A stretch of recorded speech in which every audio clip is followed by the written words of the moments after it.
It seems my recent Reolink Video Doorbell review went down a storm with lots of questions about what was shown, how this new Gen 2 doorbell performs, and how I managed to do certain things with Home Assistant.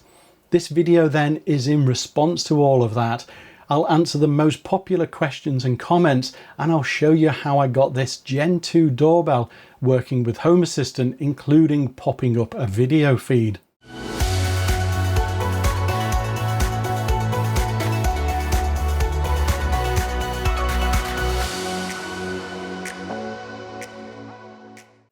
Hey everyone, my name's Simon and welcome to Bite of Geek, a channel that's all about Home Assistant and smart home technology.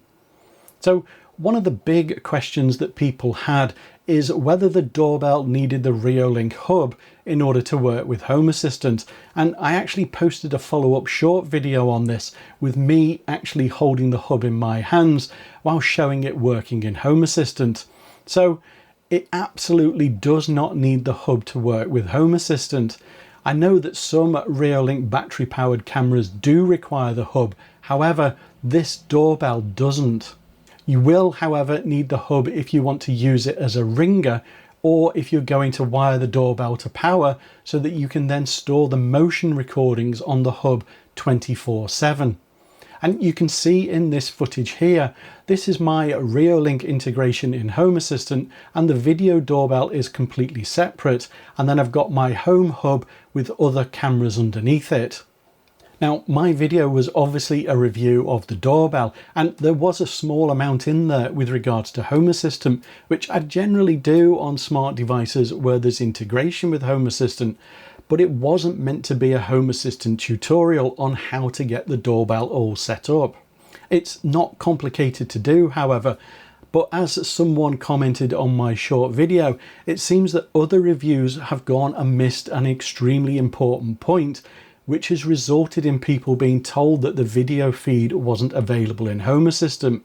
Now, I mentioned the disabled entities in my review video, but you can see here there's two entities which are disabled, and they're called snapshots, and these are in fact your camera feeds. All you have to do is enable those in Home Assistant and you will then get your camera feed available to be able to use. It doesn't need RTSP or anything like that, and in fact there's no RTSP option on the battery camera. If the camera gets wired up, that may well be something that appears, but until I get mine wired up, then I can't confirm that. So as you can see, I've enabled these two on mine, and then once the integration has gone and reloaded and reinitialized itself, you now have your live footage in both high and low resolution.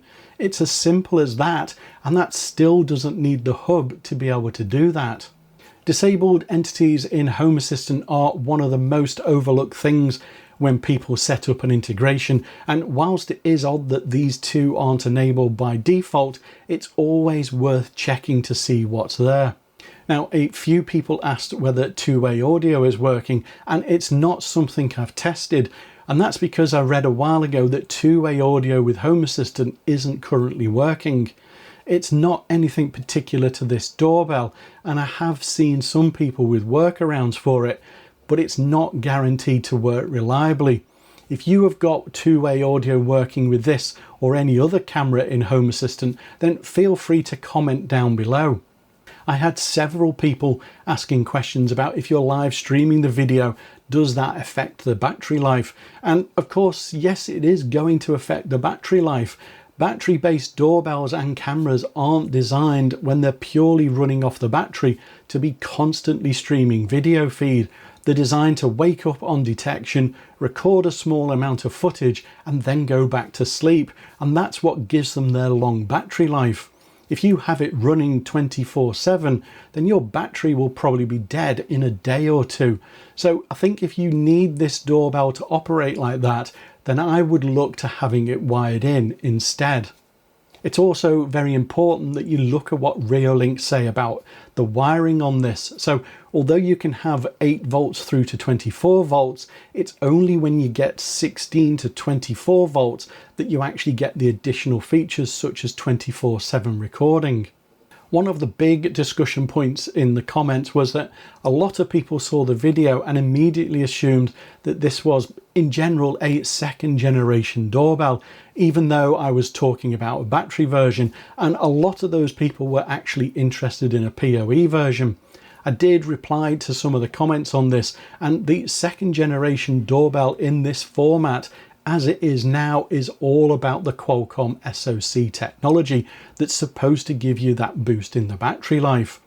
This was the doorbell that I saw at the CES preview event in late 2025, and it was all about the battery version. There was no mention at all about a PoE version, and I know that some people are wiring their cameras all up via PoE, but as a market share, most people aren't going to do that. They're either going to use the doorbell in pure battery mode, or they're going to have a transformer and have it wired at the door. So we have the battery version first, and if there's going to be a PoE version, I will no doubt get told about that, and I'm sure Reolink will send something out for me to be able to review on the channel. There was also some mention of issues connecting the doorbell with Home Assistant, and I don't know why you would have that. The Reolink integration is pretty solid from that point of view, and I can only think that maybe it was some kind of network issues or poor reception, or you're even using invalid characters in your password. I certainly had no issues whatsoever in connecting it to Home Assistant, so maybe check what you've done there. I certainly don't think there's an issue with the doorbell with regards to that, but I might be wrong.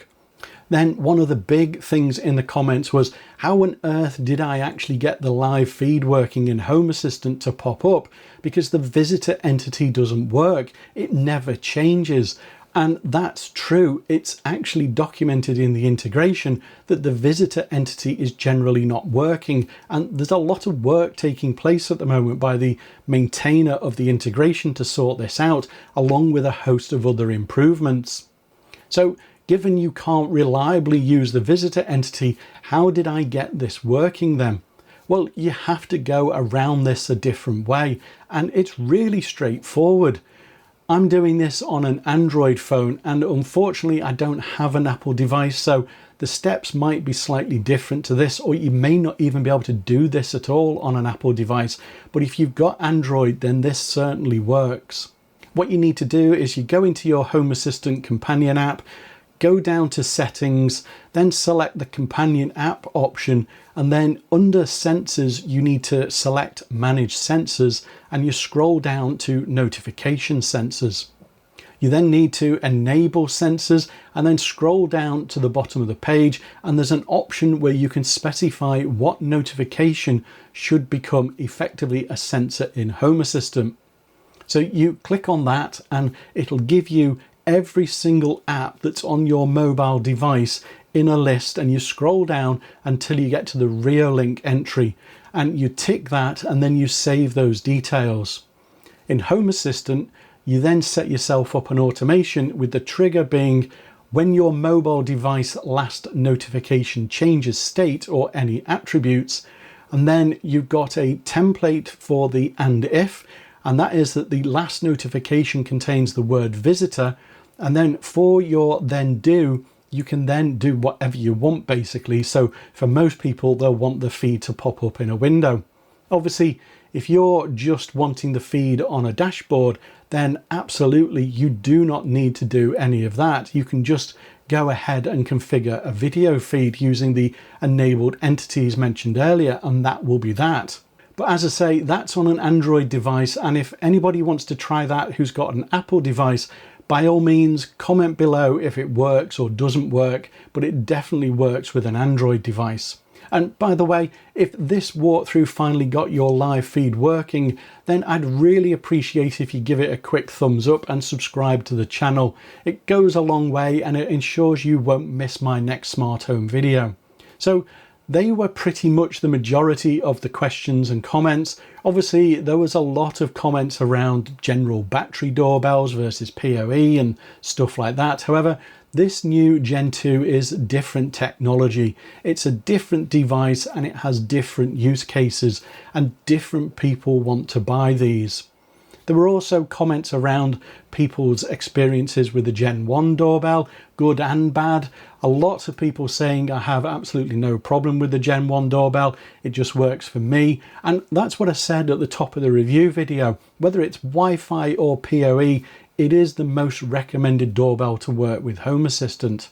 As I say, the original video wasn't meant to be a how to integrate the Reolink doorbell with Home Assistant. It was merely a review of the doorbell. So hopefully this one satisfies your needs. For the remaining information, let me know in the comments below what you've managed to get working. And if you've been thinking about buying this doorbell but were unsure about some of these things, then hopefully this answers your questions.